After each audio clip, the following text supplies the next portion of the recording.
Ndabamenyesha no mu ntara ubu n'umunezero ntangere nibaza yuko ubuye amapikipiki amamoto amakinga nukuri kose n'umunezero uhambaye cyane munini ku muntu umwe iyo muri hamwe umutwaro tugabanuka rero no muri nkino tugiye twimirije zo guserukira igihugu tuzoshira imbere rwa rukundo rwa runani hamwe rero n'ubuhinga tuzogerageza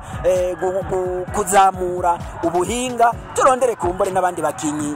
bashobora kuza badusahiriza mu buhinga kugira ngo tuze dushobore gushika kure. Abavuka Gitega n'abandi bose mu basabiki kugira ngo kumbure uwo mugoba na bitereteka igisagara cya Gitega canke cyumva mukuru wa politike cyane ntara yose tumaze kuba tuzoserukira igihugu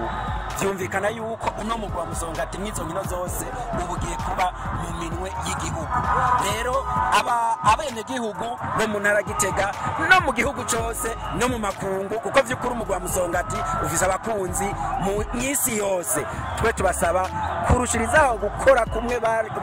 bari bamaze igihe bakora kugira ngo hamwe n'ingufu za leta n'Imana tuze dushobore gushika ku ntambwe ishimishije. Yego n'umugwi wa bose ariko hariho ababana nabo bakinya abana n'umugwi hari cyo mubona kigiye guhinduka tuvuga nko mu gisagara ca Gitega. Mu gisagara ca Gitega kizohinduka cyane gose kuko n'ubu turiko turavugana nibaza yuko abari mu gisagara ca Gitega barabibona naho tokwirigura baza umuntu ivyo ari byo urashobora kubona yuko hari ikintu kidasanzwe rero bizotuma kumbure uwahora azana karo kamwe kuduharage azana dutatu kuko